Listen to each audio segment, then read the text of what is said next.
Hey Dexter Lake, thank you so much for joining us today for our devotional series. I wanted to share a quick thought from 1 Samuel chapter 16.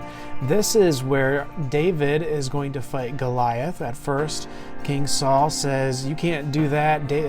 Goliath is way too strong for you. You're just a kid." And David says, "Well, I've been killing bears and lions while tending my father's sheep, and I can go take care of this Philistine for you." King Saul ends up saying, "Yeah, go ahead."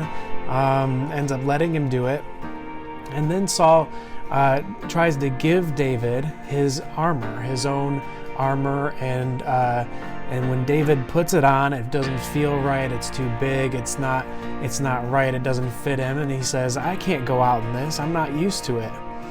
And so David instead takes all that stuff off, takes his staff and a sling, and chooses 5 smooth stones from the stream. And as we all kind of know, he ends up slaying Goliath and with his own sword after hitting him in the head with one of those stones. So the thing I always take from this is that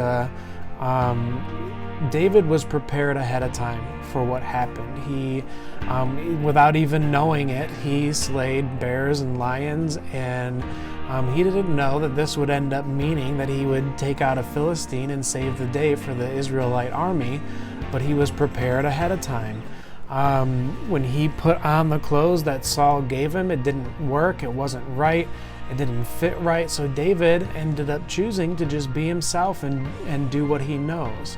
So I want to encourage you today, whatever task God has for you, whatever He has got planned for you, whatever ministry, whoever He wants you to reach in this world, you can be yourself without worrying about having to fit someone else's mold, without worrying about necessarily fitting someone else's methods. That doesn't mean we don't learn something new. That doesn't mean that we'll never be challenged in the things that we do.